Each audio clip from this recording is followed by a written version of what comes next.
In some of our recent work, we've examined speech samples where individuals demonstrate phonological processes. I've been getting lots of questions, and sort of ranging from requests for clarification, some expression of confusion, and some who even feel misled by the directions of what was expected. So I wanted to take this moment because this is foundational to what we're doing. So the purpose of transcription is to capture what people say in a written alphabet. Okay, we detect what they say at that moment in time, and we try to transcribe it reliably. Right? We're also learning how to look at that and label phonological processes. Right? That's where we're at. In later classes, in the future in graduate school, you will look at the patterns of your transcription, analyze them, and notice things like, is an error more likely when a consonant cluster is also in the word? Is an error more likely when it's a multisyllabic word? Do the nearby sounds have an effect? For example, does a front vowel make fronting more likely, or does a back vowel make backing more likely of a consonant? So you'll learn to evaluate severity. You'll look at treatment models.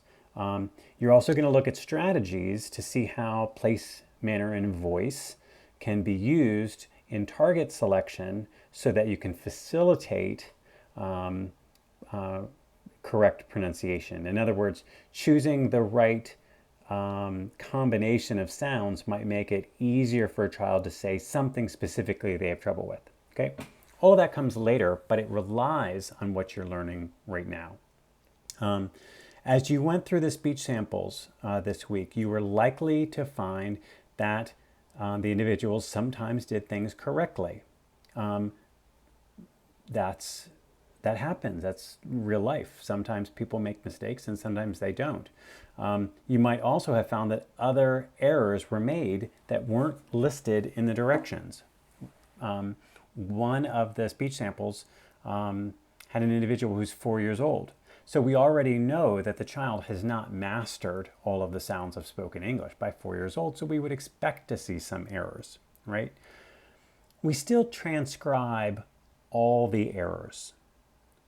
When we do analysis, we might find, let's say, that the 4-year-old also exhibited vocalization and gliding of the consonant R.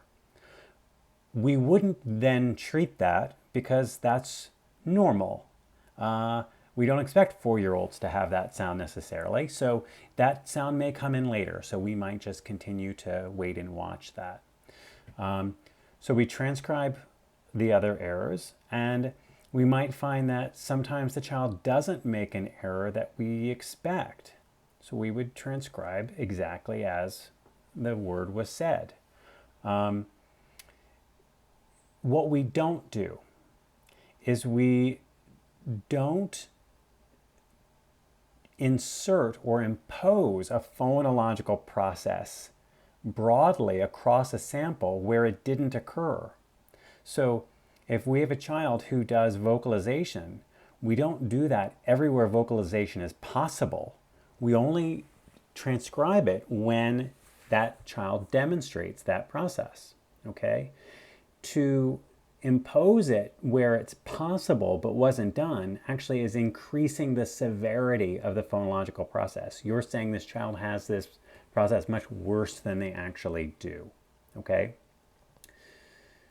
There were practice exercises that you did where you were given a written word and a transcription and asked, if a phonological process were applied to this word, what would you get? Okay? That's an activity for training that helps you understand how processes work, and it also helps you see how place, manner, and voice relate to phonological processes, okay? And it gives me a way to assess your thinking process about this, okay? But even though we might be able to sort of predict how a word might be said, we don't impose that when it's not said that way, okay? For actual speech samples, we transcribe what the person says as they say it at that moment in time, okay? Not what we expect them to say. All right, so that's important. I wanted to make sure to clarify that. All right, thanks.